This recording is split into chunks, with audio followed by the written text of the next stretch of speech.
Of the Oakland Unified School District Board. There's 2 seats, and the evaluation is based on the teachers' union interviews and questionnaires. Emily. Let me see if I can. Oh, okay. I'm not in the way of my. Okay. Hi, everybody who's here tonight, and also hello to everyone who is present on Zoom. So I am going to make a brief presentation with this slideshow, but I'm not going to read you the slideshow. I'm going to point out highlights.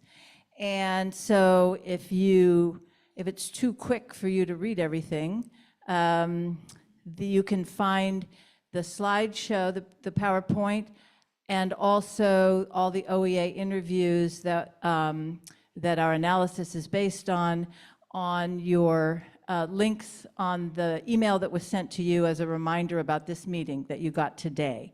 And just a second, here.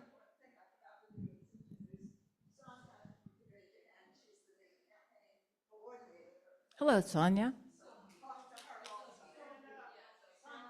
Okay, great. Oh.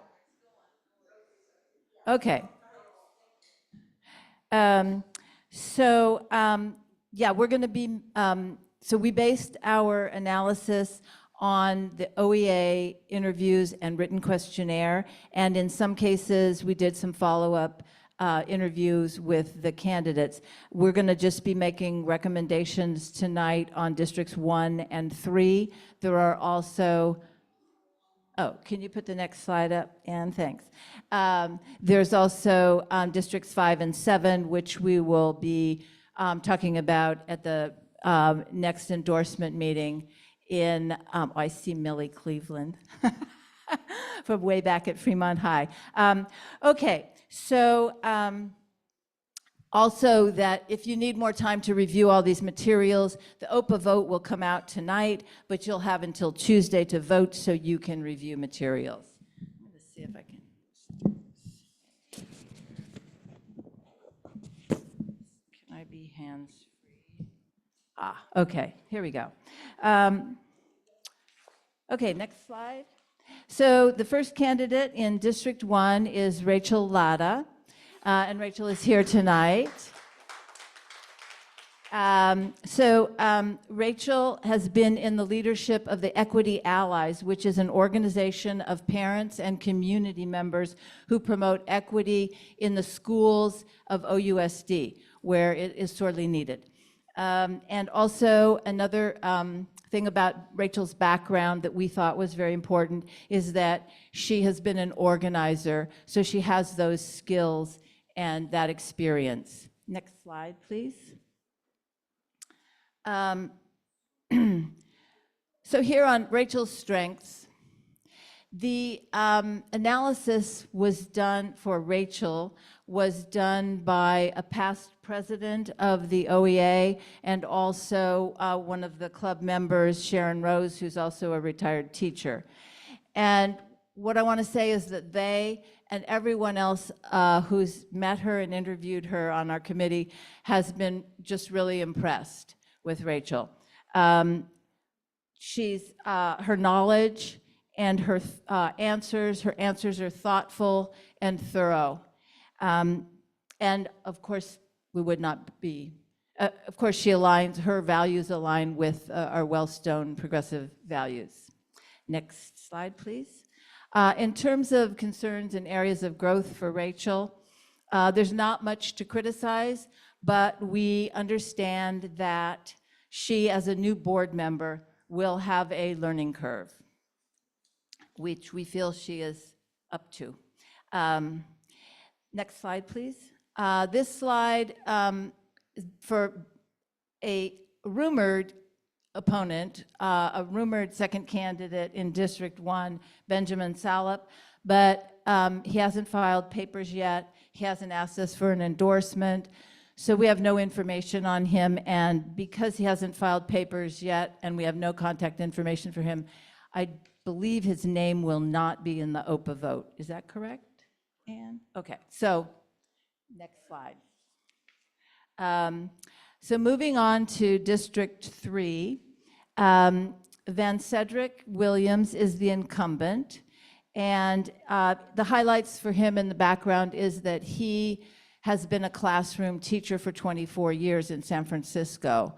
And it's rare to have a teacher on the board because you can't be an Oakland teacher and also be on the board. That's considered a conflict of interest. So having a teacher on the board is really important, and that's been important. He's currently released to do leadership position for the CTA, and he's been in many leadership positions over the years in CTA. Next slide, please. For Van Cedric's strengths, the most important thing is that he has been an ally for his 4 years on the board. He has followed through with his campaign promises. He hasn't waffled or changed direction, as some board members who we have supported in the past have done. And he brings a critical eye to the workings of the board, and he is also very open to listening. Next slide, please. In areas of growth, this needing a fuller answer to ways to cut the budget. Budget cuts are such a difficult question, and all the board members need to be engaged in finding answers to this question and having a fuller answer to this question, because enrollment is declining, and it's something that we're going to be facing for the coming period of time. The opponent and the second candidate in District 3 is, oh, next slide, thank you. You can see, huh? You can see where I am. Is Dwayne Akins Jr. He is Oakland born and bred and currently works in the community at a program that he founded for youth.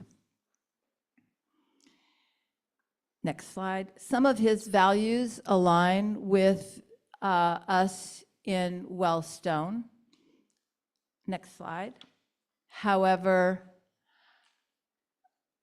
we felt that the Education Committee feels that Dwayne's knowledge of education issues and district issues is too thin to be a strong board member at this time.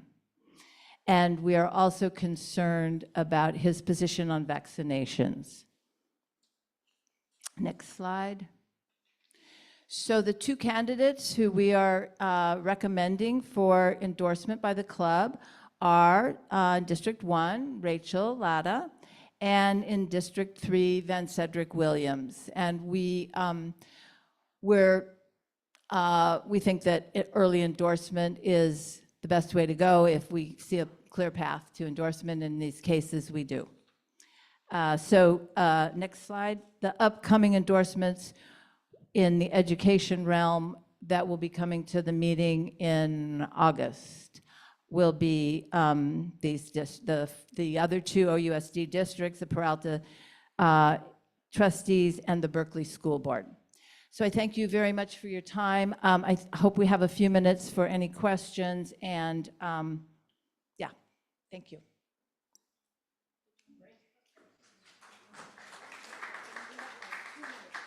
Okay, so anybody who, yes, Jean, and then I got Zippy, and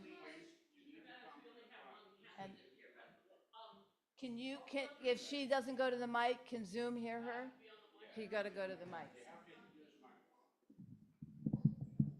Here's Jean's coming up. Jean's right there, right there.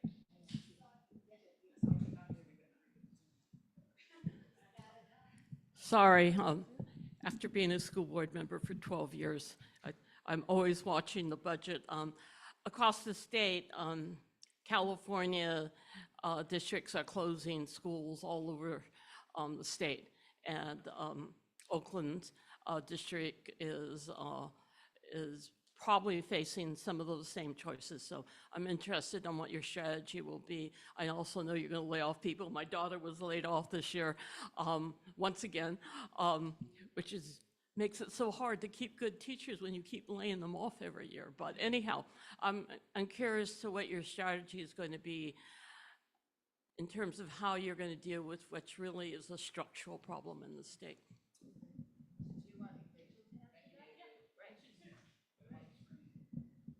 Okay. Let me get ready for my close-up. Am I? Yeah, you're good. Okay. So I will answer your question, I promise. I just wanted to say hello to everyone who's here and those of you who aren't here but are with us on Zoom. And just appreciation for the Wellstone Education Committee. As Emily mentioned, I've been an organizer for equity issues in the district since before my daughter got enrolled in kindergarten. And I have learned and benefited so much from the expertise that is in this organization. And I think really appreciate the, the vote of confidence and an early endorsement. And it is very meaningful to me as a person who never thought I would run and somebody who, we have a lot of challenges in the district, but as a person and a parent who really believes in the district and thinks that we do a lot of things well that we need to promote, and am up for the challenge. I think in terms of the structural issues that we have as Oakland, there's two things. One is, so my kids go to schools that have been on the list to be closed, and I deeply understand the ways in which we need to be investing in schools that are in communities that don't have access to transportation and that are also anchors in their community. So I think I don't look at school closures as the first step. I think we need to do things quite differently if we're going to talk about restructuring the district. And so I'll be really quick. The first thing is that for TK time, we have 24 new classrooms of transitional kindergarten in OUSD. That's multiple schoolfuls of kids. So that's one. Two is expansion of early childhood education. And then three, as mentioned, I have a kitchen cabinet, and I know parents and teachers and across the district, and talking about creative ways to use our space and also make sure that we are keeping these schools in communities. I can answer more if you want, but I'll try to keep it to time.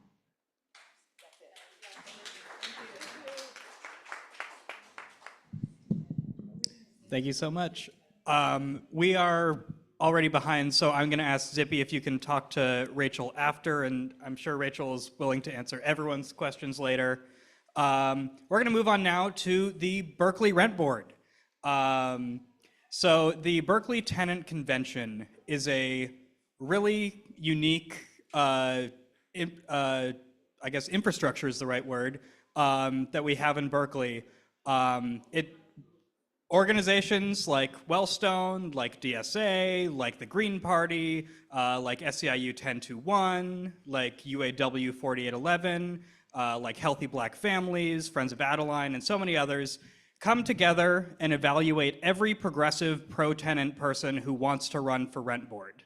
And we, as the screeners, interview all the candidates in depth, and then any tenant or anyone who supports tenants' rights in the city of Berkeley, age 13 and up, is able to vote on who the right to housing pro-tenant slate will be for this year. And so we had four open seats on the rent board, and so we have 4 pro-tenant candidates that were nominated by hundreds of tenants and allies in Berkeley. And so as Wellstone, because we participated in the convention, we are precluded from endorsing any of the pro-landlord, pro-corporate landlord, or anti-rent control candidates, but we do not have to necessarily endorse the slate, although my personal opinion is we should. And so you're going to hear from a representative of the slate, one of the 4 folks who is running to continue to fight to expand tenant protections in the city of Berkeley. Alfred, take it away. All right. Thank you, everybody. I'm here on behalf of myself as well as the other three people on a slate who are Avery Arbog, Xavier Johnson, and Dominique Walker. We're a very hardworking slate, so not everyone could make it here today, but I will give a little overview of who everybody else is as well. Avery is a formerly homeless tenant, is currently a student at UC Berkeley and a labor commissioner, member of Cal YDSA and East Bay DSA, and organizer within the UC Berkeley Divest Coalition, and previously was also president of Cal Dems, so they've done a lot. And they're running because they truly value the rent control and how institutional protections can protect our tenants. Specifically, right now with the affordability crisis facing our non-rent controlled tenants and the attacks against the preservation of rent-controlled units, these are issues that must be resolved through the repeal of Cost-Hawkins and protecting rent-controlled and other affordable housing in Berkeley. And in addition to attacks by corporate landlords and large property owners on the independence of the rent board, and the rent ordinance itself must also be opposed by our progressive leaders and rent board commissioners. Yes, so that's Avery. And then Xavier Johnson is a tenant advocate lawyer at the Centro Legal de La Raza and has also previously worked in Barbara Lee's office and on things like fair and affordable and just housing, and has represented tenants in the Oakland Rent Adjustment Program. And Dominique Walker was part of Moms for Housing, which was the organization that converted the vacant homes in Oakland into affordable housing for parents. Xavier and Dominique are both incumbents running for re-election, and Avery and myself will be new to the rent board. And a little bit about myself. I work as an architect, so one of the issues I really want to look at on the rent board is habitability, accessibility, energy efficiency, and other ways we can make sure that all of our housing is not only affordable, but also a safe and healthy place to live. And other things, we've also got full support for the housing bond that's coming up, as well as hopefully a measure that will strengthen tenant protections in Berkeley. And we also want to urge everyone to oppose the landlord measure that would weaken rent control in Berkeley. Thank you.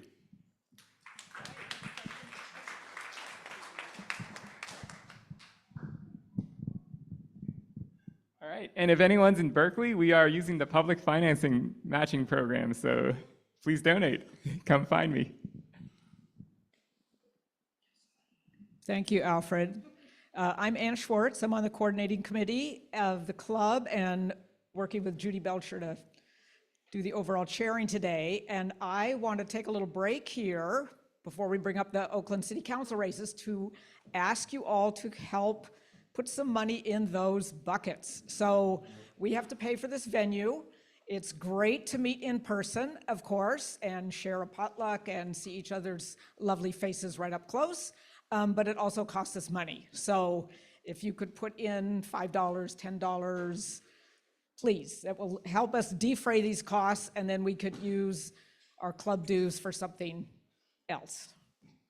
Something that, you know, donations to good causes and like that. So, Right, okay. David's yacht, no, okay. It's this big, right. Great, thank you, folks. And while you're doing that, I know Pamela, are you there, Pamela? Well, okay, it'll be at another time. We're gonna segue right on to Oakland City Council, and this is Jonah and Nika are gonna be moderating this, so take it away.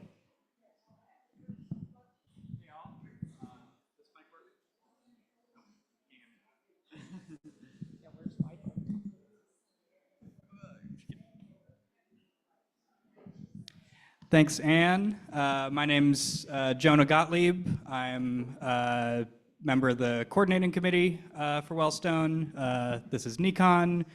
She is going to be moderating tonight's city council forum with me.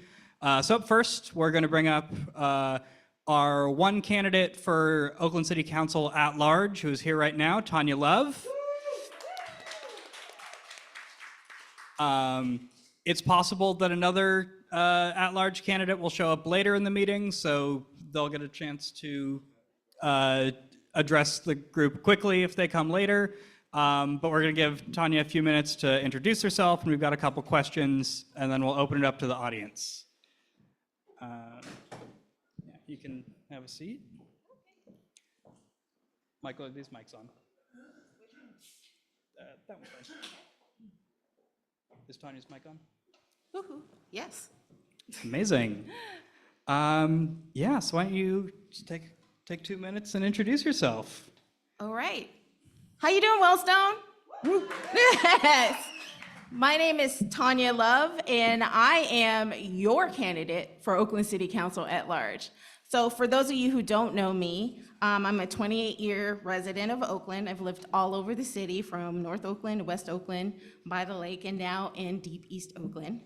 My educational background is and early work experience is in public health. I've worked in Contra Costa, creating healthy environments for young children aged 0 to 5, helping to raise $1.6 million to rebuild parks in low-income neighborhoods. I worked for almost 5 years for Rob Bonta when he was the assembly member for our District 8018. And for the past 4 years, I have worked with Carol Fife, helping her unseat a two-term incumbent and serving as her chief of staff. But a lot of you already know me, Wellstone, because I've been here before. I've been here speaking on behalf of Bonta's most progressive policies, like ending private prisons, bail reform, statewide Just Cause, and Costa-Hawkins. Some of you know me as the vice chair of the Alameda County Democratic Party, fighting with the CDP to stop accepting contributions from fossil fuel companies and police organizations. Some of you have known me to pass resolutions calling for our support for ceasefire in Gaza and to end slavery and justice system, and finally to pass universal health care. But now I'm stepping into leadership. I'm going to take everything that I've learned for the past 8 years and bringing it to be a next city council person. Residents of Oakland right now are disillusioned and disappointed in our city and the state of our city right now. But if elected, I will focus on right-sizing our budget, on ensuring that we are able to provide core services and to address illegal dumping, providing affordable housing, and providing holistic solutions to addressing our public safety problem. Wellstone, you know me, you know the work that I have done in the past, you know that I am the only truly progressive candidate with the experience to get the job done on day one. You have been a strong supporter of me in the past, and now I'm asking you, I need you to continue to be a strong supporter of progressive values in Oakland and vote for me as your next Oakland City Council at-large member. Thank you.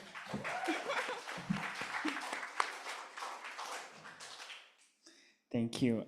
So the next question is, if elected, who would you see as your biggest allies on the council? You can include current council members or potential candidates. Well, of course, I would count Councilmember Carol Fife as my strongest ally. I have great relationships with every single city council person. I have strong relationships with Councilmember Treva Reed, who actually helped me through one of the toughest points in my life and has actually helped me get into my current apartments. I have a relationship with Councilmember Kevin Jenkins because we used to be banquet partners and we used to go to banquets all the time, and he would give me the lay of the land. I have a great relationship with Zach Unger, who's going to be our next District 1 council member. So I feel like I can develop a great relationship with everyone and try to have strong relationships and able to help pass policy. That is the goal for me, is to get past whatever issues there are on the council and just focus on the work and do the work and to pass the policies that will create a healthier and safer Oakland. Amazing. Yeah. I don't know if I'm allowed to editorialize. I got the mic, you can't stop me. What is your plan to address violence in Oakland, and what is your position on the mayor's efforts to bring back the ceasefire program? I'm so glad that she brought back the ceasefire program, and it's a shame that it was taken away in the first place. Ceasefire was proven to be an effective strategy when it was in place in Oakland, and it's effective now in the small time that it has been in place. And so my goal is to help ensure that we address the actual root causes of violence in our city. We have definite disinvestment in East and West Oakland and in our neighborhoods that need the most services. I want to make sure that those who are struggling right now have access to jobs, have access to programs, recreational programs. They have access to adequate health care. They have access to affordable housing so that there is no need for them to turn to alternative measures in order to survive. I want to make sure that our programs like DVP and Ceasefire and Macro are fully funded, and I want to improve Macro because I know that some of us have issues with how Macro is implemented today. I want to make sure that there is adequate community input and oversight of Macro, and to ensure that there is adequate staffing for that. I believe a holistic approach is the best approach in order to reduce our incidence of crime. And so although, the staffing level, the new staffing level for Measure Z is a little bit problematic, but it's also important that we pass Measure Z, because other than that, we will not have a police department, we will not have DVP, we will not have Macro. So I want to encourage all of you to vote yes on the new Measure Z measure, and I will do my best to ensure that we have equitable services throughout our district and hold OPD accountable financially, and to ensure that they're actually doing the work that they're supposed to do. Thank you. Thank you.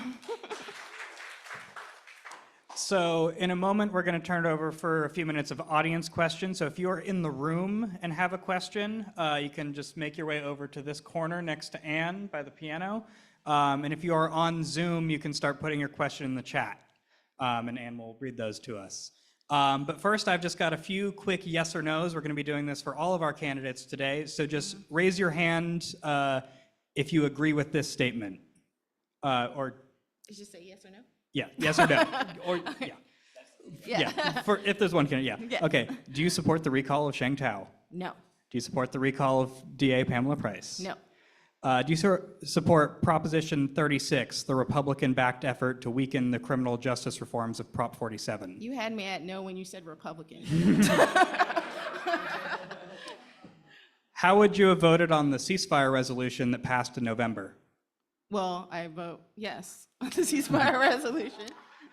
I was a co-author of the one that was at Alameda County Democratic Party, so yeah. Are you a member of Neighbors Together? No. Do you believe that more police is the answer to Oakland's crime problem? No. And last but not least, do you take corporate real estate, development, oil, tech, or police union money? No. All right, audience questions now. Yeah.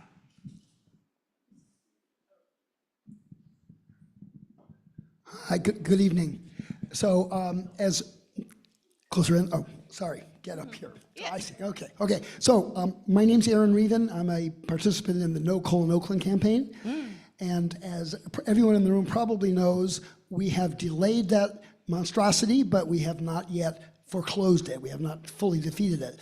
So we have a candidate statement that we're asking all candidates for city council to sign, to consider and sign, which, because city council really is the first and last line of defense for all the strategies that are still available to make sure that it never reaches the Port of Oakland. So we'd love for you to sign that. It'll be at the back table, okay? Oh, okay, and just as a FYI, I still have my No Coal in Oakland sign on my window. Excellent, wonderful.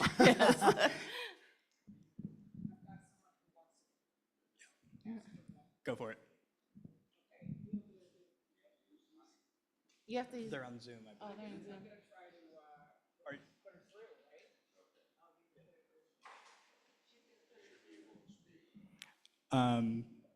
Did they put their question in the chat?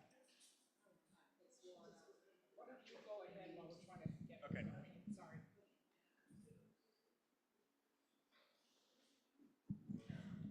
So my name is Gillian and Morrissey, and I'm a member here, and I live over at the Westlake West, the Westlake Senior Christian Terrace. I don't know whether you've ever heard of it, right? But it was about 15 people have been, about 15 seniors have been mugged recently down there. Anyway, see, what I wanted to say was, how about some better lighting down there? Oh, yes. I don't know where you go, or Pamela Fife might help, but Carol. yes. Yes. Carol, Yes. lighting. People are getting mugged, like getting into their cars, and anyway, they're old, and lighting, okay, that's all that I have to say. Yeah, Lighting.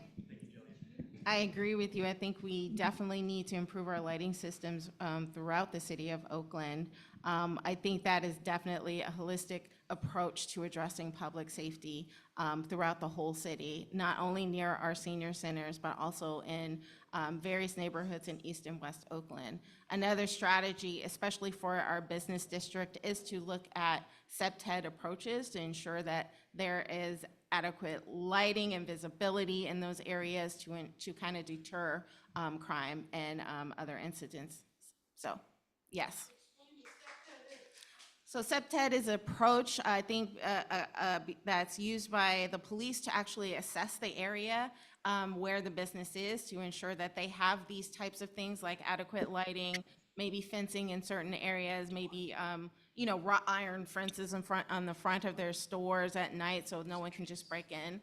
It's an actual technical assessment of the area, and then the police gives that assessment to the business to suggest that they implement these types of interventions in order to keep their business safe.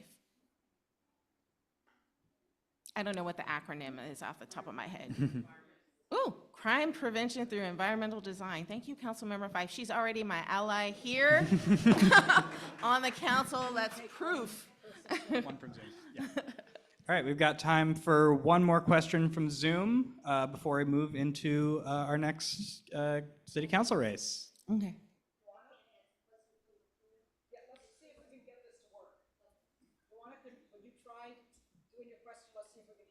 Oh, hi, Joanna. Hi, Tanya. Hi, everybody. Can you all hear me? Okay, I don't know if y'all can hear me. All right, it was worth a shot.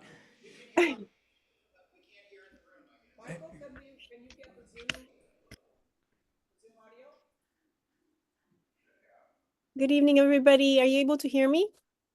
Can they put the question in the chat? No, I haven't. I'll put it in the chat, no problem. All right, we'll do our last question right here, and then if folks have additional questions for Tanya Love, please come up to her after. Is there anywhere else where people can reach you and ask questions? Oh, you can find me at the easiest campaign name ever, loveforoakland.com. And there's my email address on there. If you have any other questions, you can feel free to contact me anytime via email or just come up to me and say, hey, Tanya, I want to talk to you. Oh, we're having a fundraiser on August 1st at 6 p.m. at Ken Folks in downtown Oakland. We'd love for you all to attend and help support me in our campaign. All right, one final question. Which will be posed to all the council candidates. What is your current assessment of macro? I think macro hasn't reached its full potential. The stated purpose of macro is to ensure that there are alternative responses to 911 calls, and so we don't actually have adequate data of how much 911 calls are being diverted to macro. But I think for what it's been doing so far, I have witnessed some great service by the staff of macro. I was actually at Ken Folks early on for an interview, and there was someone that needed support because they were having mental health issues. And I was able to call macro, and they came within 15 minutes, and they talked with the individual. So for what it's worth, what they're doing right now is working pretty well, is in terms of having an alternative place to call when we're having individuals that have mental health needs. But there definitely needs to be more data on its effectiveness. There needs to be more public oversight, and I would love to be able to be on the council to help facilitate that. Thank you.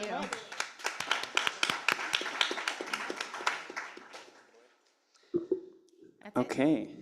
That's it? Yes, thank you so much. All right. Vote for love for Oakland.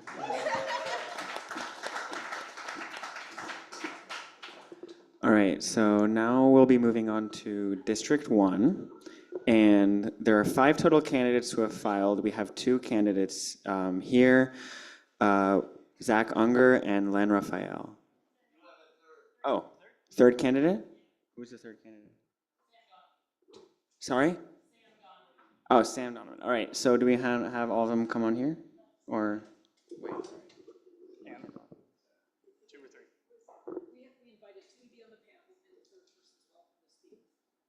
Okay, great.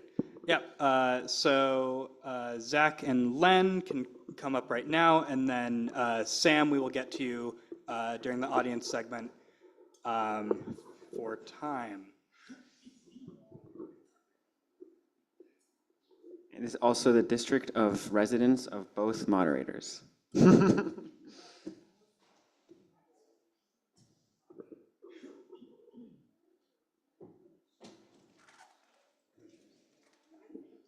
Right there. Should we do like alternating the order? Yeah. Can we do? Okay.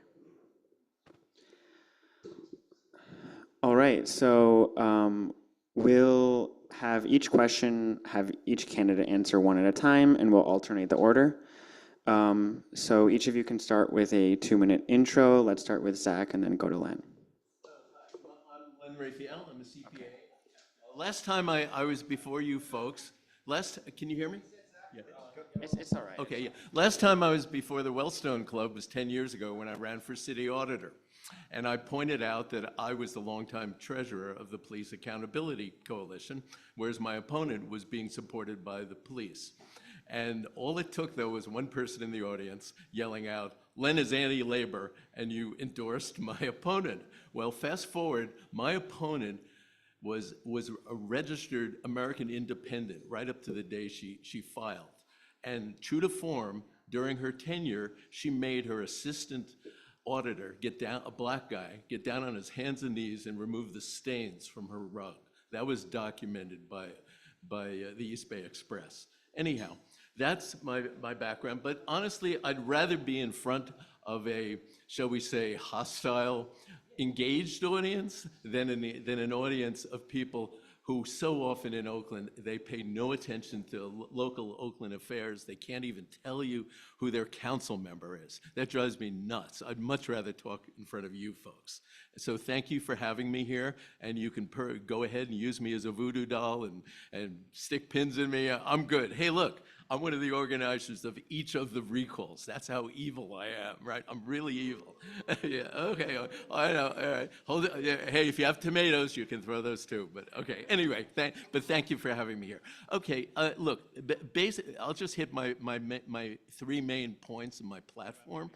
30 seconds? Okay, basically, I'll just say my overall point. For the last 3 decades, our elected local officials have tried to fix serious society-wide problems, such as poverty, the unhoused, racism, and global warming, instead of first delivering basic services to residents and businesses. Oakland is a poor city with a lot of needy people. We're doing a bad job of fixing those basic problems, and we're also doing a bad job of delivering essential services. We have to decide what we're going to do. That's why I would have voted to oppose this last budget also. Zach, take it away. Thank you. My name is Zach Unger. I am a lifelong Oaklander. I actually live on the same street where I grew up in North Oakland. My kids are fond of telling me that means my life has gone nowhere. I think it means that I have a real sense of place and that I am here in Oakland. I also am the only candidate, I think, ever in Oakland who can say that he has spent the night in every neighborhood in Oakland. And that is not because I have a very active romantic life, but it's because I've been an Oakland firefighter for 27 years. And as an Oakland firefighter, we get the chance to really embed ourselves in the community. Not just come in for a couple of hours, but to really live in these communities and get to know folks who live there, kids who come by to get their bike tires pumped up. I've also been the president of our union for the last 10 years, and I am unapologetically a fan of labor and a friend of labor. I'm a fourth-generation labor leader, and I'm not going to make any apologies for that. I think that labor in Oakland has a responsibility to work hand in hand with business and with all other parts of government in Oakland. And I'm very proud of the fact that I have served on the steering committee for Measure Y, Measure Z, the replacement for Measure Z that we're voting on now, and the progressive gross receipts tax Measure T. Thank you. I was also on the Peralta Community College Oversight Board, where I made sure that the money that was taxed from you all was spent to ensure student success, not to ensure higher administrative bloat. And I'm very proud of the fact that I have a background working with the city. I've worked in infrastructure with the city. I've worked on long-term pension debt restructuring with the city. And when we talk about our priorities for the city, I'll give you three. Number one is affordable housing. I think that the inability to house our neighbors and our fellow humans is the moral failing of this generation. And we need to do more to make that scourge of this generation go away. We need to get people into homes. And I think there are a lot of ways we can do that. Number two, public safety. I think we've been given a false choice between safety and civil rights. That's a false choice, and the discourse online has been deformed, and I think it has not been helpful. I believe that we can have a police department that keeps us safe, but that also doesn't violate civil rights, that doesn't take advantage of the vulnerable in our community, doesn't racially profile. That is what we can have and what we must have. And then my third priority is ending what I call the chaos tax in Oakland. We've all experienced it when you try to get something done and there's 12 levels of bureaucracy that you have to go through. That affects businesses, which we must support. That affects homeowners, who we must convince to stay and remain in Oakland. And it affects everyone doing business and working here. I'm proud of the work that I've done in Oakland. I'm proud of the fact that I've been a firefighter. I worked hard to bring Macro under the umbrella of the Oakland Fire Department because I think that is the best spot for it. We are a trusted brand in Oakland, and I am very excited about working with everyone on the council, working with everyone in the city who I've met over the past 30 years as a firefighter and the last 50 years as a human being in Oakland. And I think that we have a real opportunity to bring change to Oakland and to improve this city by working collaboratively.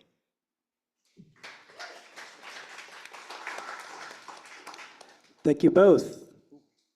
We've got 1 minute each for this next question. Who would you see as your biggest allies on the council, including current council members and candidates? And Zach, we'll start with you. So if you look at my list of endorsements, I've been endorsed by 14 current and former city council members. And you'll see some people on there you like, you'll see some people on there you don't like. You'll see some people on there who really don't like each other. And I'm really proud of that. I think that's a testament to the fact that people who don't always agree on things understand that I'm someone who can work collaboratively with people on all sides. I would say right now I have a great relationship with all 8 members of the council. And we may have a lot of turnover in this next year. We're gonna have a lot of new people. And that ability to focus on the next thing rather than relitigating the last fight is, I think, essential. If you are someone who is always fighting and always making enemies, you're never going to be able to get anything done. I want to work collaboratively with whoever ends up on the council, the way I have always worked collaboratively with whoever's been on the council. I have good relationships with Noel Gallo. Oh yeah, hi. Yeah, I have a good relationship with Noel Gallo and Trevor Reed. I have not Trevor Reed and Noel Gallo. I have not talked yet with Councilwoman Ramachandran, but she seems pretty reasonable to me. For sure, so I would say those would be the 3 people who I'd say I could work with well. As I've observed Noel Gallo and Reed, who seem very affable people, and every time they propose something, the other people on the council shoot them down. So I don't think it's a matter of conforming, of how well you get along with people. I think there's been a feeling in there that if you're in control, you don't have to listen to the other people. And that's not a good attitude for anyone to have. All right. The next question is, this year, the city council was able to balance the budget without layoffs by making strategic cuts and selling their share of the Coliseum, assuming the sale goes through by September. What would your approach to budgeting be in the next cycle to ensure that city services are not reduced?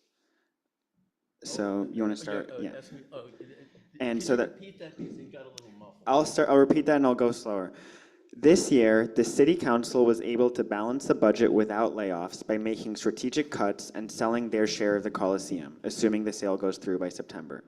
What would your approach to budgeting be in the next cycle to ensure that city services are not reduced? Okay. So let's start with Len and then go to Zach. 2 minutes each. Okay, ready? Yes? Okay, yes. I would have started the budget discussion a year ago.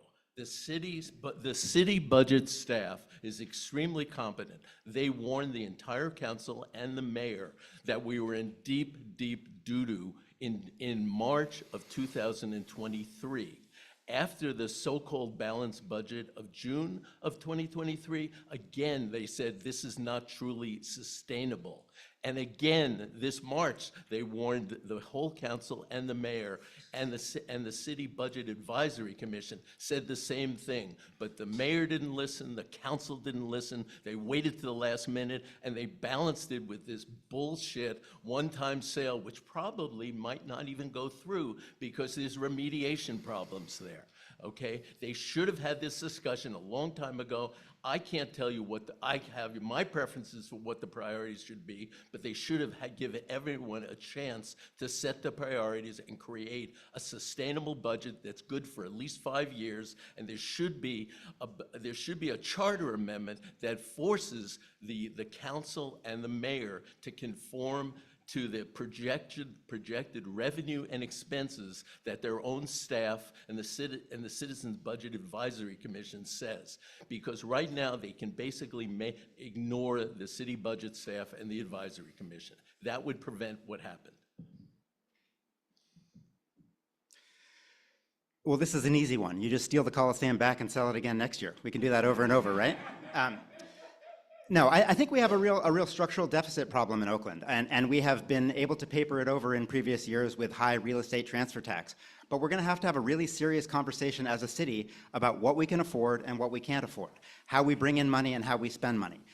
I think that my top priorities are public safety, and that doesn't just mean police, that means fire, that means macro, that means ceasefire, public safety, infrastructure, and youth services. Now, everything we do in Oakland is wonderful. There are so many projects that are fantastic.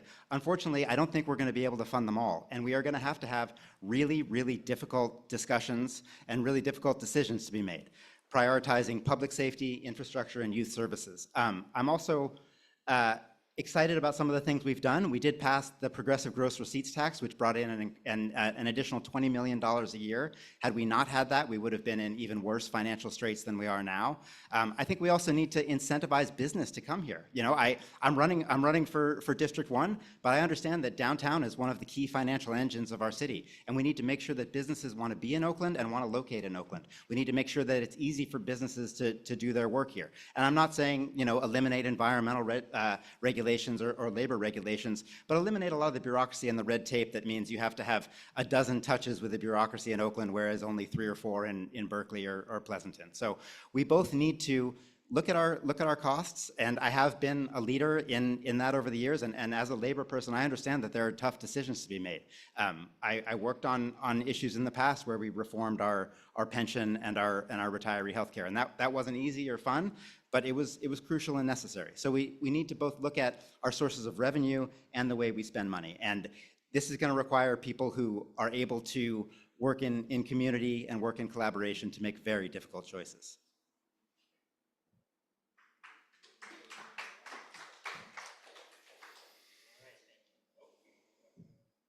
I don't know. Oh, there we go. Thanks, both of you. So the next question, we'll do 1 minute each just because we're running a little behind time.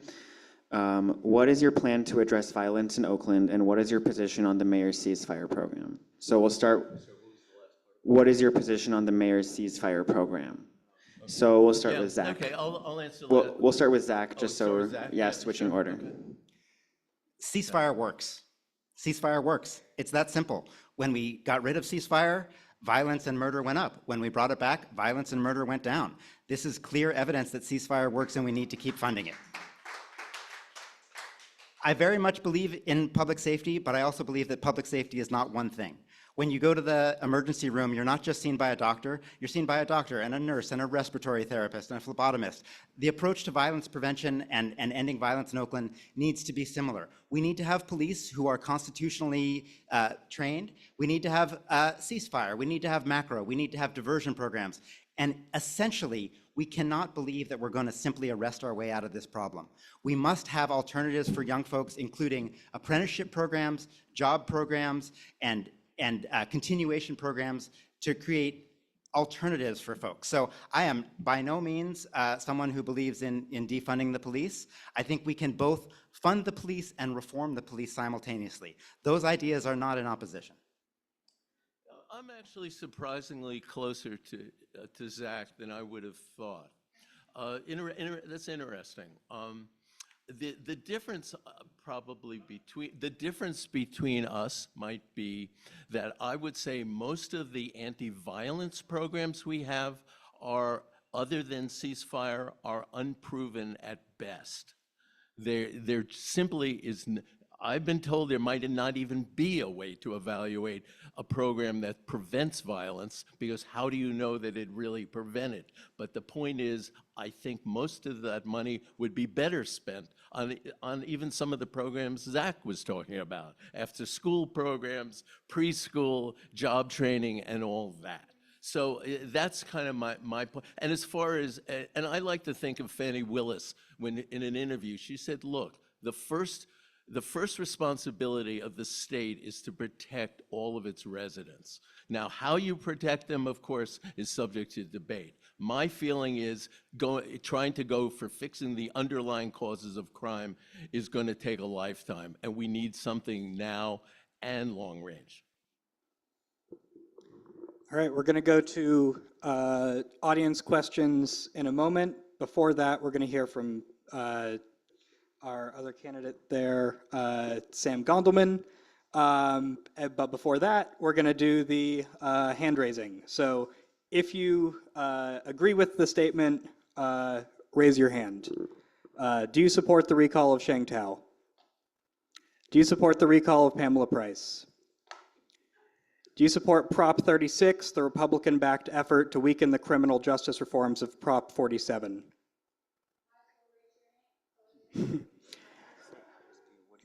Yeah. Would you have voted for the ceasefire resolution that passed in November? Are you a member of Neighbors Together? Do you believe that more police is the answer to Oakland's crime problem? Do you take corporate real estate, development, oil, tech, or police union money? I've taken some development money, but not the others. All right.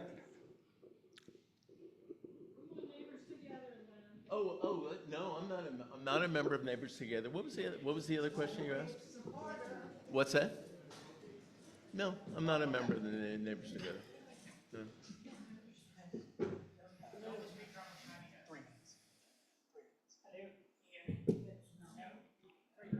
No. You want Sam, do you want to sit here? Excuse me. Oh, there we go. Hello. Thank you. Hi, everyone. My name is Sam Gondelman. I'm sorry for the mix-up. I don't know why I was not up here. I am a small business owner. Oh, thank you. Thank you so much. Yeah, perfect. I'm a small business owner, and I sit on the board of a small international nonprofit. I decided to join this race because I saw the issues in my neighborhood. I talked with my neighbors. My name is Sam Gondelman, and I'm running for District 1.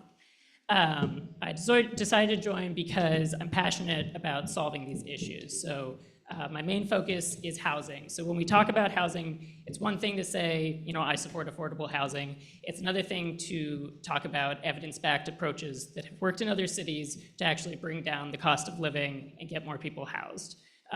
These things are simple building code reforms that just make it easier and cheaper to build. They've been implemented in other cities.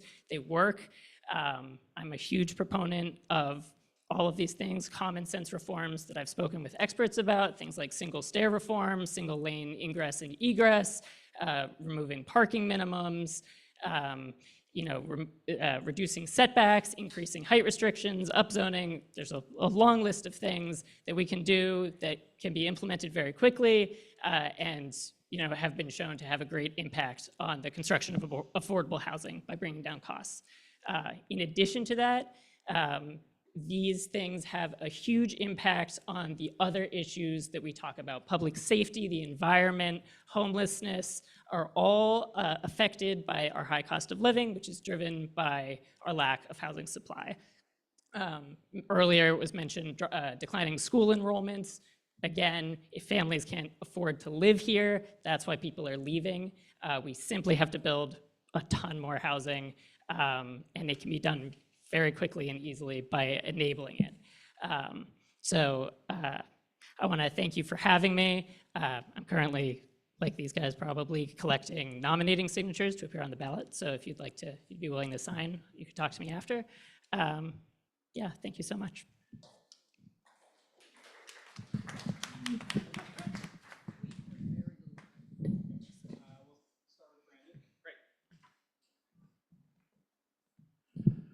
Am I on the screen? I'm a little bit. Folks, hello, I'm Brandon Harami. I'm a District 1 resident, so I'm actually going to vote in this race. I have a question for you, Mr. Raphael. According to records, you served as the treasurer for the attempt to recall Mayor Jean Quan, which happened about 1 year within her first term. And now you're involved in Foundational Oakland Unites. Congrats on winning your lawsuit, which you started within a year of Mayor Thao's first term. So my question is, can you explain why you targeted the only two Asian Americans that have served as mayor of Oakland within the first year that they were mayor, but you did nothing for the 8 years that the white woman was in charge? Well, you know what? I actually regret participating I actually regret participating, and I've said this publicly, in the recall of Mayor Quan, because to a large extent, mayors are largely weak. It's not really a powerful mayoral system here. And so, no, so that's I regret that, okay? If I could do it again, I wouldn't. Now, as far as Mayor Thao goes, honestly, the only thing that got me going is my CPA background and following the fiscal crisis that we headed into. And it was really clear. The only reason as much as I disagreed with her about firing the police chief, and as much as I was annoyed that she blew the $15 million grant, that wasn't enough for me to help on a recall. One of the main responsibilities of any mayor of this city is to prepare a sustainable budget. And this mayor failed to do that twice in a row. That's the only reason I'm doing this. Not because she's Asian at all. It has nothing to do with it. Michael, is this working? Yeah. And so that's why the effort to begin the recalls began within her first year before she passed a budget? All right. Any more questions? I did not lead the recall of any of those women. Thanks, Zach. Do we have people on Zoom? Questions?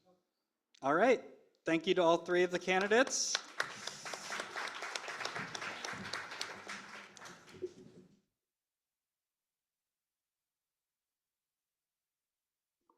Michael? Thanks, Zach. We've got our candidates for District 3. If y'all want to make your way up here. We have Councilmember Carol Fife and Warren Logan.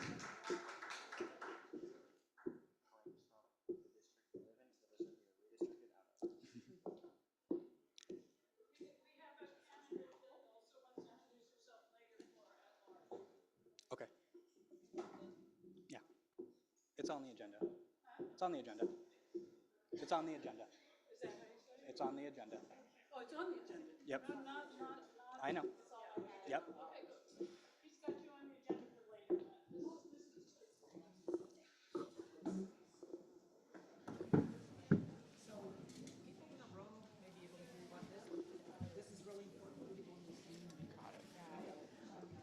Just speak nice and loud. Yeah. In it.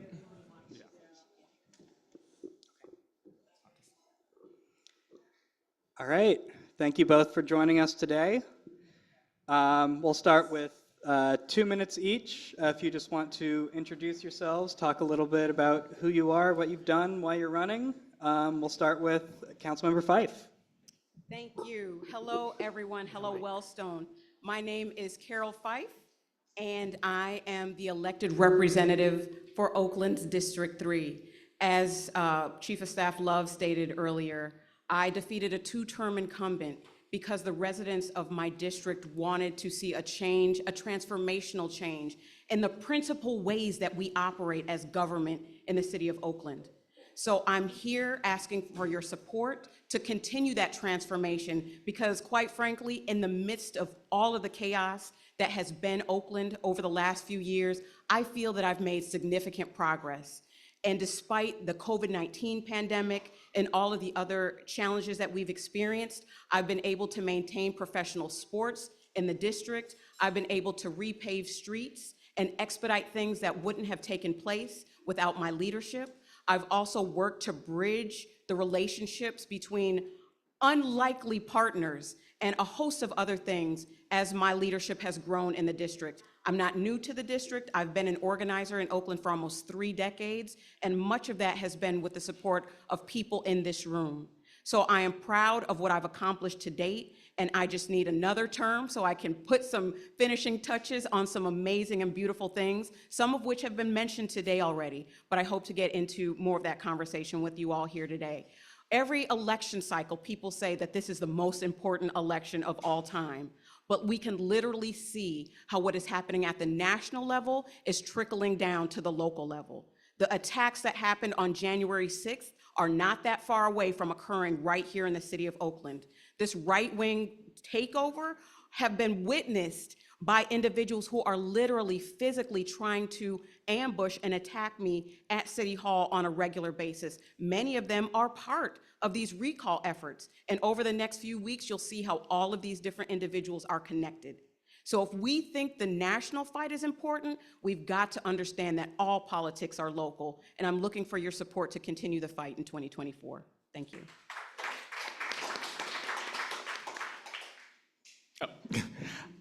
Yeah, we're good. Hey, everybody. Good evening. My name is Warren Logan, and I am also running for District 3. My major top line is that I want our district and, frankly, our city to be clean, safe, and vibrant. I'm sure we'll touch on this in a couple of minutes with the questions that I just heard. So I want to dive into my background. I have been a city planner for over a decade. I have worked for multiple agencies in this region. I've worked for every level of the government. I know policy like the back of my hands and the front of my hands. And most notably, and I'm glad that you mentioned COVID, I was one of the city's emergency directors during COVID. So if you all remember in 2020, the first round of testing sites that were launched, I was the section lead for community resilience that put up most of those testing sites. And if you remember the Slow Streets program that sort of launched a now 40-mile network throughout our neighborhoods to help people walk and bike safely throughout our cities, I created that program. And if you remember thank you.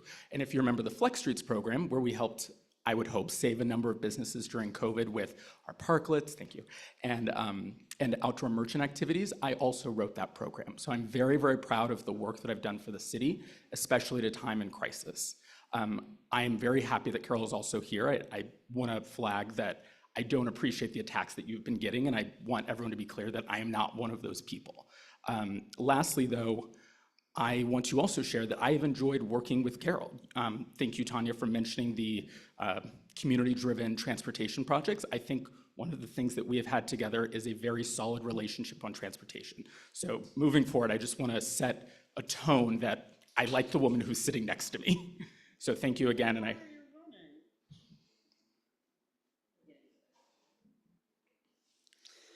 All right. So our next question is, who would you see as your biggest allies on the council if elected / currently / if reelected, depending on who's answering, including current council members and candidates? And so we'll reverse the order. oh, that means me. Hey, everybody. So right now, I would say that I have a relationship with all of the council members. Before I left the former mayor's office, I was a policy director of transportation, and I made a point of making sure that everyone had my cell phone number and that I was happy to work with them on anything related to Public Works or the Department of Transportation. And in fact, that's exactly what we did. I worked with every single one of them. I also want to flag that I've made a point of connecting with all of the candidates that are running for the different seats so that when we start from day one, we are all prepared to work together. I also have a working relationship with all of the council members. It gets challenging for me when there are these barriers that get put up and assumptions that are made because you like this person. It becomes like high school very quick in the city of Oakland. And it's one of the things that I've tried to prevent and one of the things I've tried to break down as an elected official, because sometimes when you put a microphone in people's faces, they like to perform. I know if you've been to any other engagement where there's public speakers, sometimes people just want to be seen, and that is a problem for me because as an organizer, I just want to get work done. So that means I will work with anyone who has the objective of making Oakland the best city they can possibly, that we can possibly make. That's not always easy to do, but I'm always willing to show up and have those conversations through challenges and tough times because we're all we have. So I can work with anybody on the city council if they're open to working with me. So I see everyone as a potential ally, everyone as a potential individual to work with and to partner with if they're open to that. Thank you both. Another repeat question about the budget. I won't go through the whole thing because you both heard it. What would your approach be to budgeting in the next cycle to ensure that city services are not reduced? 2 minutes each. Because we're starting with You're you, right? 'Cause starting, we're you opposite, start. yeah, opposing. Because we've not necessarily dealt with the real structural issues that the city of Oakland is facing, we have to make some tough decisions over the next few years. It's just as simple as that. It's not going to be easy, but we've got to look at how we are generating new revenues and how we're managing our existing expenses. So one of the things that we've decided to do with this administration is start our budgeting process a lot earlier, incorporating our budget analysts into the process, making sure that we have independent evaluations that are a part of this budget process. But the reality is, as I hate to say it, Len said maybe I shouldn't even said that, but in 2016, there were things that were happening with the budget that should not have happened. And the reality is part of why we have a structural deficit is because the one group that never has to come out and advocate for their budget, one group that never has to come to city council and ask for increases, the police. It's the police. No, actually, the fire department does advocate for their needs, but the one group that knows they don't have to say anything because they can go in the press and say whatever they want and stoke fear with the people is the Oakland Police Department. Now, don't get me wrong, over the last 2 years, I've had some of the best officers on the force as representatives for my district, for Bureau of Field Operations 1. One is at Comic-Con right now, and I'm sending him all of the love and treats because of how much work he puts in for the city. But the reality is their union is not a part of our larger labor union process. They know they don't have to ask for what they want. They overspend when they choose, which no other department does, and they are the reason why we have this extra large structural deficit. Their budget was reopened outside of their typical budgeting process time to give them increases and bonuses, and no other department gets that luxury. They do some of the hardest work in Oakland that no one would want to do. They see some of the worst things that humans could ever see, in addition to fire, because I'm CERT trained, so I know these things. But the reality is we have to have some kind of checks and balances on the one department that has free reign of our general purpose fund. And we've got to figure out how do we balance those with the other services that Oakland residents want. Because nobody tells me, get rid of all the parks. Get rid of all the parks and rec, get rid of everything, only have police, because that's what a lot of residents are calling for. We have to be honest about that conversation. Thank you, Councilmember Fife. I want to share a little bit of insight for everyone. The 3 sources of our deficit are the following. Our transient occupancy tax is too low. That means that people are not visiting the city of Oakland and staying in our hotels. The second is that we are not building as much housing as we used to. Our developer fees are much lower than they used to be. The third is that our transfer tax is almost at the floor. People are not buying and selling properties in the city right now. What that means is that we can either look at these three very unstable sources of revenue and continue to budget based off of them and project, or we can address the structural deficit issues. So I'm gonna actually pick up a little bit where Zach mentioned. So Zach, thank you for your points, that we need to do a better job of supporting small local businesses in our city. For anyone who's been in downtown, and for information, District 3 represents 80% of the city's general source revenues. So that means that we are the bank for the rest of the city, which means that the council member for the seat has to make sure to be thoughtful about how we're supporting our small businesses every single day. Let's fill the vacant storefronts in our downtown. The permit process to make this work is through the roof. It is not fair that people who actually want to support our economy are spending upwards of 2 years to open small businesses. Thank you. And the second part is we need to do everything we can to make sure that our property tax basis stays as stable as possible. What that means is addressing public safety. What a lot of people don't know, thank you, I have a water, is that, thank you.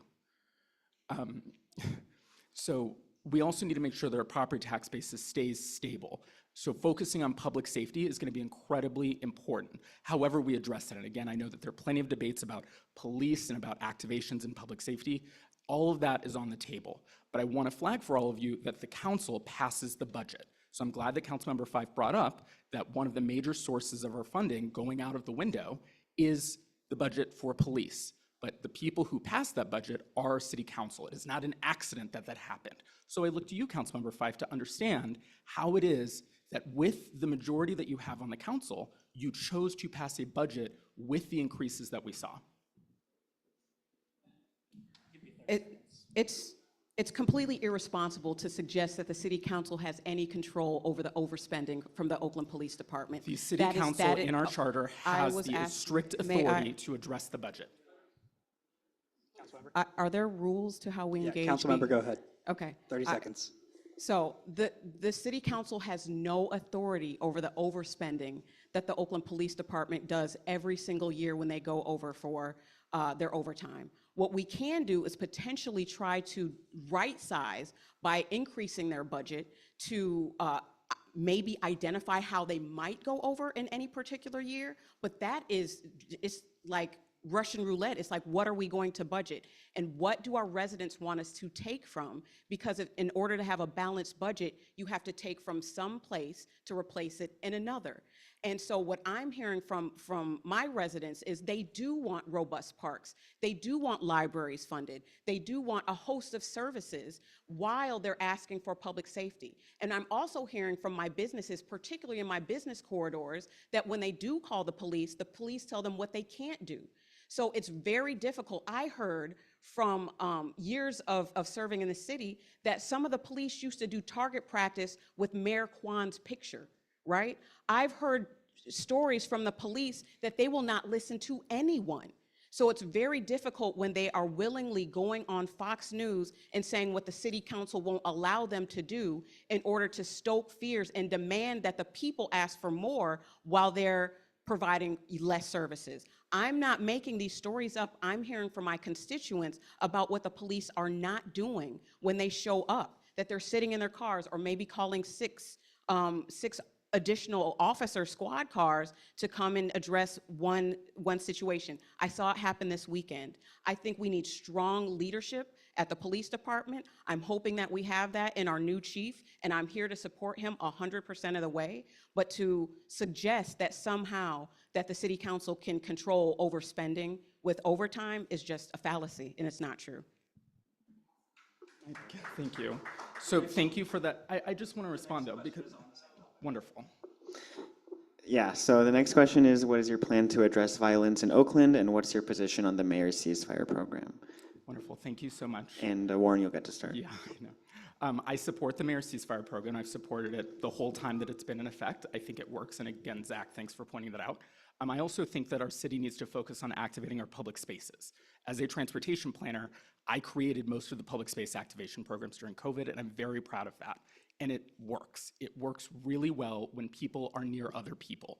We make our community feel safe, and that's critical. I think the other part, though, is that we need to have a more robust 911 call program, right? There are still people calling for help for whatever purpose and are stuck waiting, and that's terrifying for folks. We need to address that. And then finally, I'd like to talk about the technology that we, that we might use, whether that's cameras or other types of data sharing agreements with the other parts of the county. We desperately have to work smarter and harder, but we are not going to be able to hire more police or add more bodies to our field time because truly, we don't have the funding for it. So we have to be creative with our environmental design and focusing on our small businesses, et cetera. Can I ask a quick question? Are you planning on holding me accountable to the time, but not Carol? I'm just, please, go ahead. No, I mean, you've given me 30 seconds. Please go ahead, Carol. You got a minute. Do I? Oh, I'm happy to continue. Yeah, so as an example, thank you. So as an example, I'm really proud of our Flex Streets program, right? So during COVID, we were able to allow people to spread out and have opportunities to engage with one another. And it was one of the ways that a lot of people felt safe, and that's critical. But what that takes is reforming our special events permit. It now costs a lot of money again to just put on an event on your block. And I made the program free. And I'm frustrated that we have actually gone backwards in the way that making our way of gathering is actually more expensive and more cumbersome. I've spoken with plenty of community groups that are incredibly frustrated that they just want to hang out with one another and use our public spaces for activations to feel safe, and that our permit process doesn't allow for that. Thank you. I'm glad Warren mentioned that because that's one of the things. Your mic isn't on. Michael? You guys. I'm glad Warren mentioned the Flex Streets program because that's one of the programs that I had to re-up and reinstitute after the COVID protections went away in the city of Oakland. It's one of the things that I'm working on in addition to closing streets permanently so that these activations can be engaged by the business owners. I have a lot of support by the individuals that make up our business districts throughout the city of Oakland. So our Jack London Improvement Business District, our Uptown Downtown Business District, our Kono Business District. I just did a summer program with our Kono representatives from the Korean American Association of the East Bay, putting on programs, activating space. One of the activation grants that I worked on with the support of Mayor Thao was activating West Oakland. And if you have not been to a Ballers game, as she said, definitely go. People will say that Councilmember Fife didn't make that happen, but I'm gonna LeVar Burton this thing and Reading Rainbow it. You don't have to take my word for it. You can ask the co-owners of the Ballers about how I made sure that that ballpark came to West Oakland, how I brought them from Laney and made sure that the process went through Parks and Rec and was able to pass. So we have that ballpark in West Oakland. Thank you both. And Warren, I have been, if she has been going over, adding that to your time. So you have been getting the same amount of time. Yeah.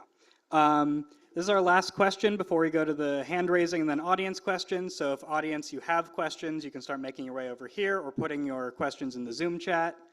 We'll have 1 minute for this for Warren, and then Councilmember, you'll have a 1 minute response. Warren, what are your critiques of the council member that would prompt you to run against her? Because we've heard a lot of agreement between the two of you tonight. So you have a minute to say where you differ, and then Councilmember a minute to respond. Thank you. I think my critique of Carol, Councilmember Fife, is that she is an amazing activist, and that has been challenging watching you deal with a lot of bureaucracy. The government is sometimes, actually all of the time, very hard to work with. I think we all know that. I'm not surprising anyone with that statement. And one of the things that I'm very, very confident of is my ability to work with staff. We have thousands of staff members who are all trying to figure out how to write a policy as best as possible. And so one of my frustrations, Carol, and I've reflected this to you already, is that I think you do a really great job of galvanizing people to focus on a mission and identify a North Star. But I think where you struggle is understanding how to get things done from a bureaucratic standpoint. And I will lastly say, I will thank you because you were one of the first people who recommended I run. Okay. The reality is that Warren Logan worked for Libby Schaaf. And I wish he had this level of critique of the Schaaf administration while he was in office, because perhaps now we wouldn't be in the positions that I have to come behind and rectify. My policy making has been excellent, and actually, I've passed more policy than most sitting council members that are here with me in this particular era. I believe that my activism, which pejoratively gets named activism when it's really organizing and deep organizing, because I have at the core of everything I do the needs of the people, is the rent cap that we passed to protect people and keep them out of homelessness during the COVID pandemic. I've done work to remove train tracks in West Oakland that have been there for decades, that people have been trying to get rid of for years. I brought professional sports to West Oakland when they were trying to leave and when the A's were doing their BS. I've done amazing policy work with my staff who graduated from the London School of Economics to help me work on policy. I feel like I do quite well in policy, and I feel it quite condescending to assert otherwise. All right. Just raise your hand if the answer to this question is yes. Do you support the recall of Mayor Thao? Do you support the recall of District Attorney Price? Do you support Proposition 36, the Republican-backed effort to weaken the criminal justice reforms of Prop 47? Would you have voted for, or did you vote for, the ceasefire resolution passed in November? Raise hands if the answer is yes. Yeah. Are you a member of Neighbors Together? Do you believe that more police is the answer to Oakland's crime problem? And do you take corporate real estate, development, oil, tech, or police union money? Or from, sorry. Understood, thank you. Got it. Yeah. From individuals or from groups, because we're not allowed to accept money that way? From groups. Oh, then no. All right, audience questions. Pamela first, and we'll do the 4 folks that are here. And I'll ask our audience members to keep their questions to 15 to 30 seconds, and then each candidate will have 30 to a minute. Okay, so I have the same question for both of you, but it has to be a slightly different answer. So Warren, the question would be, so let me ask both and then you can answer. Would you have passed the budget they recently passed, yes or no, and why? And for Carol, I'd like to know, when people pass a budget, and there's always people who refuse to say yes, what do we think those people want if they're never willing to pass a budget? How do we get a budget if some people always say no? You can say who they are too. 45-ish seconds each, and we'll start with Warren. Ready for me? Yeah. Thank you, Pamela, for your question. Candidly, I think I would say no, not because I don't support the principles of a number of the things outlined in the budget, but that I don't believe that the sale of the Coliseum is as sturdy as we want it to be. And I think that knowing our budget directors, thank you, they pleaded to not have our budget rest on such a challenging sale. I think you all voted for the other option, right? Like, that's the contingency plan, is that in September, if it doesn't go through, then we're going to revisit this issue. So I don't believe that we could rest our entire budget on a pretty significant milestone that we've tried a number of times and failed. And I'm not calling that failure yours, that's the history of the city. But I just don't believe that I would have rested our budget on the sale of the Coliseum. I was not willing to risk public safety with the immediate impacts to police and fire that the other budget option would have created. I was not willing, and I believe that neither of the options were ideal. I did not want to, and nor did I, it depends on framing, nor did I want to include the Coliseum sale as a part of this budget, but I also know that had we not allocated for that particular deal, which is set to close in the next week or so, we would have had to make immediate cuts to public safety that I wasn't willing to do. Thank you both. Yeah. David? Oh, there were two questions, I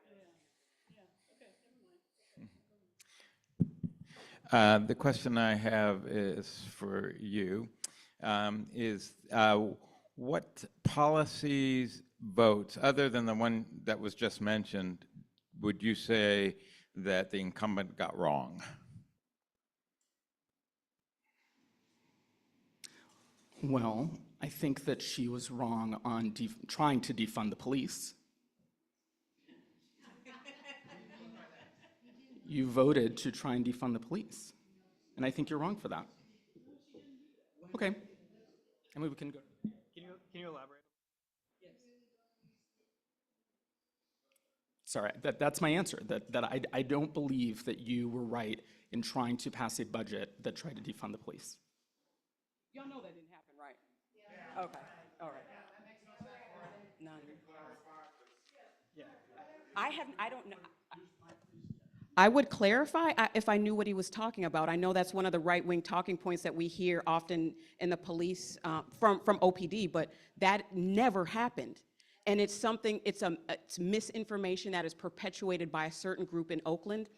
I don't know if he's talking about the reimagining public safety process, for which I was not a council member at that time in 2020 during the uprising. The uprisings based on George Floyd and all the other extrajudicial killings that were happening across the country.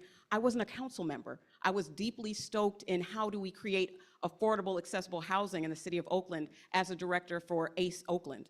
So I don't know if it's that he's referring to. I'm not sure if it's funding macro. I just don't know. But I do know that is something that you all should demand answers to, because it's something that certain people in Oakland are perpetuating that's just a lie. 15 seconds? That's fine. Okay. Floyd? Is this on? Okay. As Wellstone leadership and membership now, a couple years ago, I pushed for Wellstone in Oakland to do town halls on a regular basis. And I got embarrassed because when we met with C4C, which is a group that Carol Fife started, we learned that they've been doing it for 2 years before that.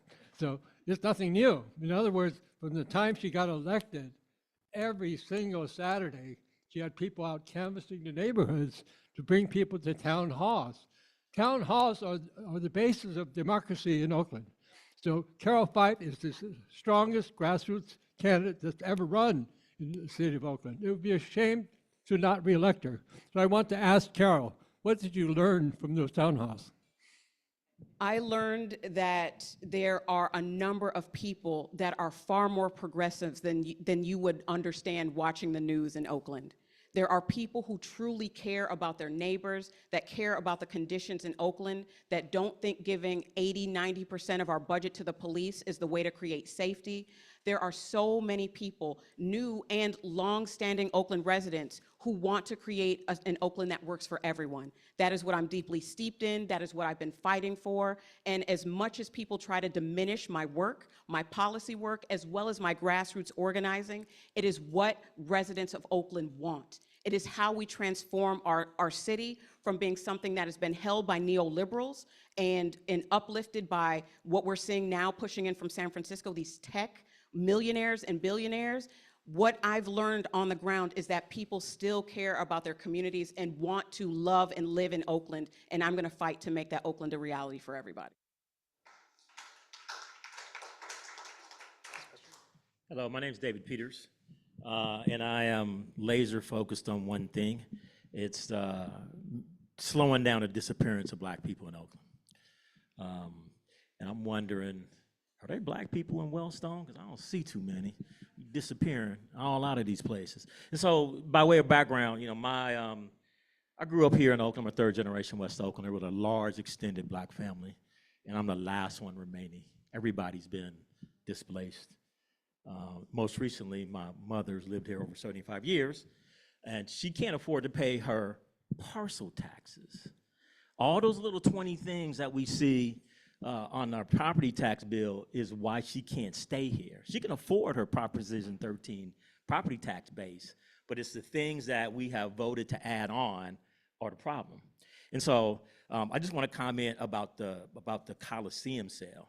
That Coliseum money by city council framework should go into the Affordable Housing Trust Fund. And so our values are revealed when we make hard decisions.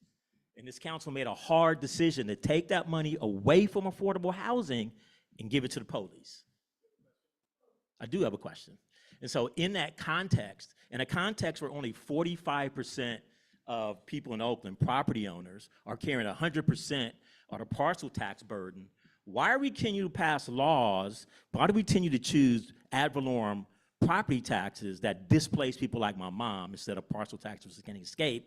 And then how do we get everybody to contribute? Because I believe everybody has an obligation to contribute, including the 55% of renters, to directly contribute to parks and schools and affordable housing instead of only continuing to pile it up on the 45%. So rather than shifting around the money between the bottom, how do we grow our top by including our renters and requiring them to make a direct contribution just like real poor, under $50,000 homeowners? Let's tax the rich and not the poor.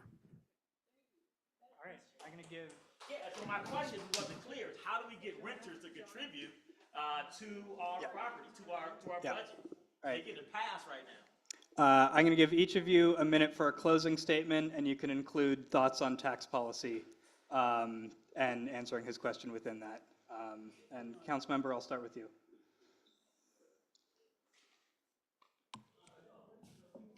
Oh my goodness. Oh my goodness. Listen, y'all know me. You know where my heart is. You know what I've been fighting for. And you know that I am the right person for this time. We are facing some of the most challenging problems in this city, in this country, in the world, because the people who've had power have not cared about the people without it. I deeply care about renters and homeowners. I've passed policy to support both. I've worked to bring in $73 million, $80 million for affordable housing projects, $350 million over the course of this administration in partnership with the mayor. My hands have just become unleashed with this new mayor. So in contrast to how things are presented in our media, the reality is, in order to move forward, we need to release the shackles of what has kept us burdened in this city, and that is a government that has been the same over the last several years since we lost Mayor Kwan. The reality is she started to break up that old school network of individuals that concentrated power in the hands of a few. I need your support because I'm under attack like you wouldn't believe. And a lot of that is connected to the right wing that is based in San Francisco, that is trickling their money and their power into Oakland. We can talk more later because I've run over time, and I hope that Warren gets the additional time that I've run over. But we have work to do in Oakland, and we can get it done if we do it together. Thank you.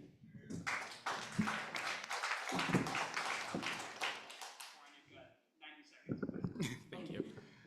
Again, good evening, everybody, and thank you for participating in this forum. I want to thank the Wellstone Democrats and Councilmember Fife for joining us tonight.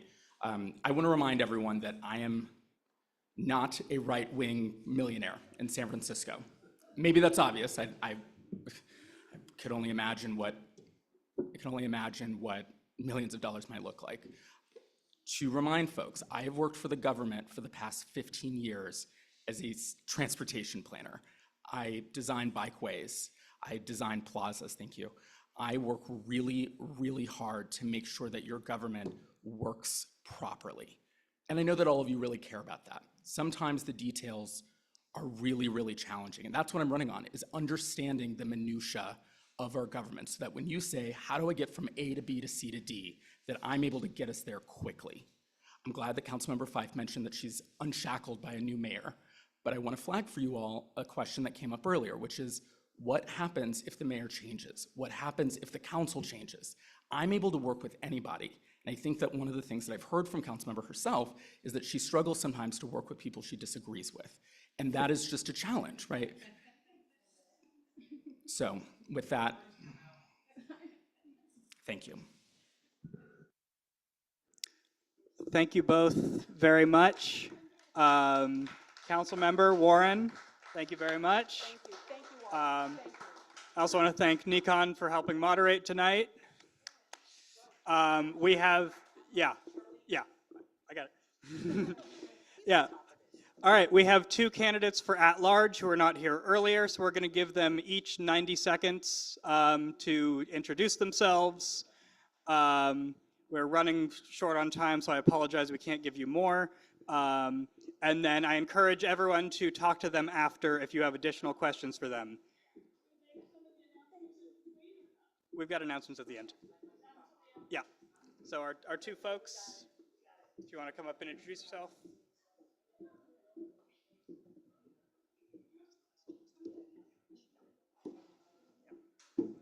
Go ahead.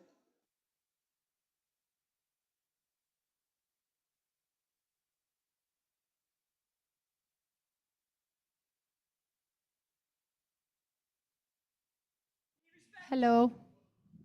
Hello.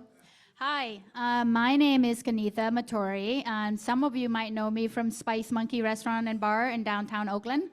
And Howden Market is still there. I'm a business owner, a small business owner. I had the restaurant for 14 years, and the market's still there. I've been on the corner of 17 and Webster for 17 years now.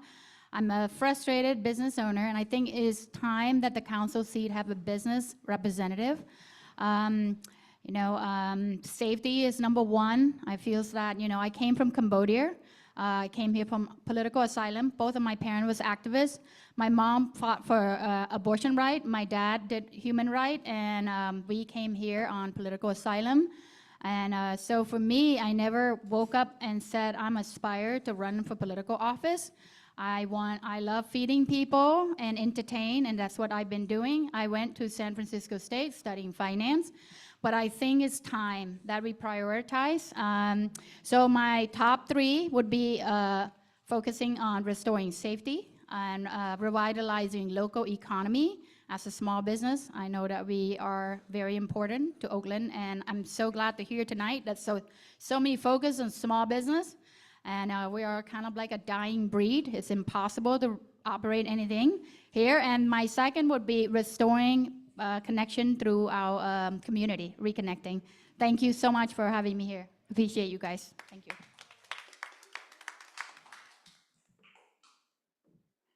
Hey everyone. Okay, gonna cram this into 90 seconds. Everyone, my name is Charlene Wong. I've been a long-time public servant fighting for equity through government programs. Sorry, this is a very awkward angle. But what I'm running on here for the city of Oakland is to put Oakland on the path to become a world-class city, a city where we've got opportunity for communities that have been shut out of opportunity. And so we're talking about a more inclusive city, and we're going to achieve this through three ways. It is public safety. Right now, our city is bleeding out, ravaged by gun violence. Two, we do need to have a lot more affordable housing, an inclusionary zoning policy with upzoning that creates a more smart growth policy for the city of Oakland, and as well as reforming our homelessness response system that is trapping people into chronic homelessness. It is unacceptable that if you're homeless in the city of Oakland that you wind up being put on a waiting list that says you need to wait a number of years before you get access to the housing that is so necessary, and we wind up intervening when people are only at their most expensive when they're chronically homeless and they've got PTSD from living on the streets.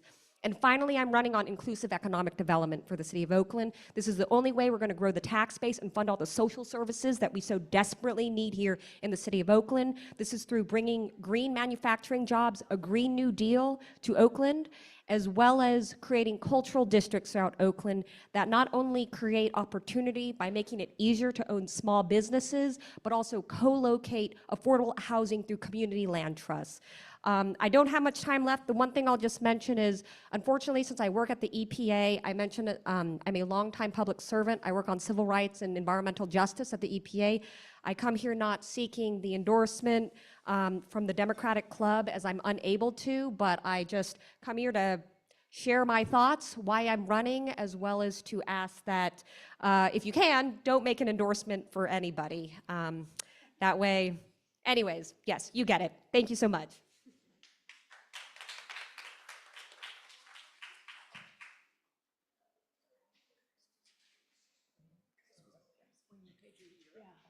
So now we're going to have announcements, whoever's left. But one thing I'd like to announce is that after tonight, Wellstone eligible members will receive by email